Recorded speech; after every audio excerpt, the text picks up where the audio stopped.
নানা নাটকীয়তার পর অবশেষে যুক্তরাষ্ট্রের ৩০ দিনের যুদ্ধবিরতির প্রস্তাবে রাজি হয়েছে ইউক্রেন। তবে ৩০ দিনের সেই যুদ্ধবিরতি কেমন হবে, কি থাকছে যুদ্ধবিরতির খসড়া প্রস্তাবে? তবে যুদ্ধবিরতিতে সম্মত হতে কিছু শর্ত থেকেই যাচ্ছে রুশ প্রেসিডেন্ট ভ্লাদিমির পুতিনের। বিস্তারিত ইমতিয়াজ আলমের প্রতিবেদনে।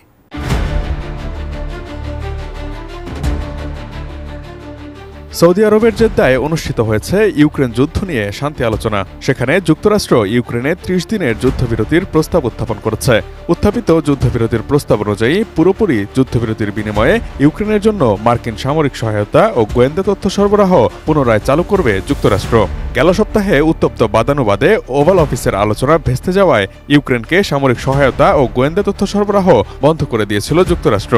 সবশেষ সৌদি আরবের জেদ্দায় অনুষ্ঠিত বৈঠকে ইউক্রেনের ইতিবাচক সাড়ার পর এই ইস্যুতে নরম হয়েছেন মার্কিন প্রেসিডেন্ট ডোনাল্ড ট্রাম্প। যোগাযোগ ব্যবস্থাও রয়েছে তাদের, তারা খাবার সঞ্চয় করে আবার পচে যাওয়ার সম্ভাবনা।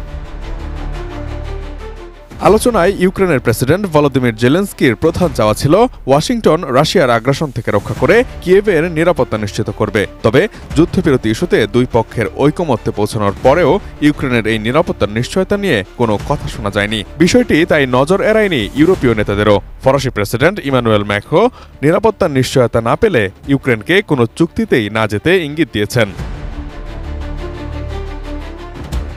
জেদ্দা আলোচনার অন্যতম গুরুত্বপূর্ণ একটি অংশ ছিল ইউক্রেনের ভূগর্ভস্থ বিরল খনিজ ও অন্যান্য মূল্যবান আকরিক। দেশটির খনিজ সম্পদের লভ্যাংশের ৫০% চায় যুক্তরাষ্ট্র।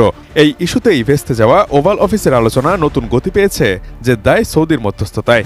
তবে এই ইস্যুতে সিদ্ধান্ত নিতে ইউক্রেন আরও সময় চেয়ে নিয়েছে বলে ধারণা করা হচ্ছে।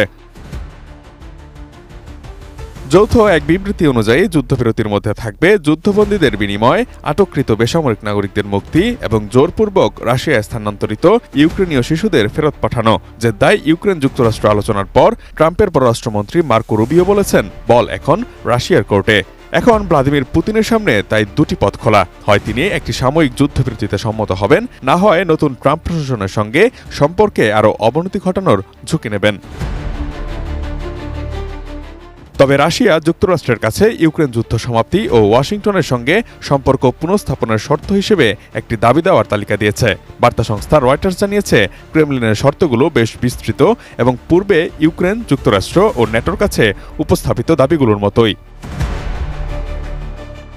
এর আগে রাশিয়ার উপস্থাপিত সেই দাবিগুলো ছিল, ইউক্রেন নেটোর সদস্য হবে না, দেশটিতে কোনো বিদেশি সেনা মোতায়েন করা যাবে না এবং ক্রিমিয়া ও আরও 4টি অঞ্চলকে রাশিয়ার অংশ হিসেবে আন্তর্জাতিক স্বীকৃতি দিতে হবে। সাম্প্রতিক বছরগুলোতে রাশিয়া আরও দাবি করেছে, যুক্তরাষ্ট্র ও ন্যাটোকে অবশ্যই যুদ্ধের মূল কারণসমূহ সমাধান করতে হবে।